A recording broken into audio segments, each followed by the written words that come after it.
శిక్షించాలి వైష్ణవిని హత్య చేసిన వారిని వెంటనే అదుపులోకి తీసుకోవాలి. వైష్ణవిని హత్య చేసిన వారిని వెంటనే ప్రభుత్వ యంత్రాంగం స్పందించాలి.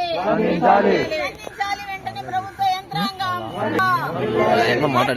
ప్రజా సంఘాల ఐక్య వేదిక.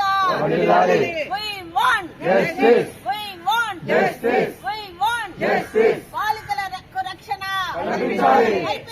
బాలికలకు రక్షణ కల్పించాలి. బాలికలకు రక్షణ విద్యార్థులకు మన కాంగ్రెస్ కు మన సిపిఎం పార్టీ తరఫున ప్రత్యేకమైనటువంటి ధన్యవాదాలు. మరి ఈరోజు ఈ మధ్యకాలంలోనే నాకు తెలిసినంత వరకు మన నాగలగడ్డలో మన ఒక అమ్మాయి డిగ్రీ చదివే అమ్మాయి ఆత్మహత్య చేసుకోవడం జరిగింది. మరి తర్వాత మైలవరం మండలము కమ్మాదిన్నెలో కూడా ఒక బాలికను మన అత్యాచారం చేయడము 4 సంవత్సరాల బాలికను అత్యాచారం చేయడం జరిగింది. ఇవి మరొక ముందే మరి ఈరోజు గండికోటలో ఒక ఇంటర్ విద్యార్థిని మన హత్య చేశారా లేక అత్యాచారం చేశారా అనేది ఇంతవరకు ఈ జిల్లాలో ఉన్నటువంటి ఎస్పీ గాని మన జమ్మలమడుగులో ఉన్నటువంటి డిఎస్పీ గాని సిఐ గారు గాని ఎలాంటి క్లారిటీ ఇవ్వడం లేదు.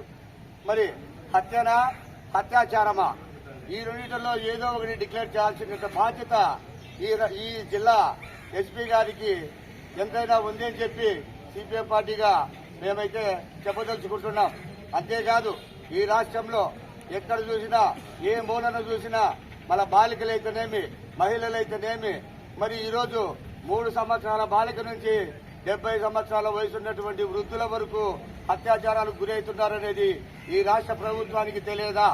కానీ ఈ రాష్ట్ర హోం శాఖ మంత్రి ఒక మహిళ అయి ఉండి కూడా ఎలాంటి రక్షణ కల్పించడంలో విఫలమైతుందని చెప్పి ఈ యొక్క సందర్భంగా మేము సిపిఎం పార్టీగా చెప్పదలుచుకుంటున్నాం.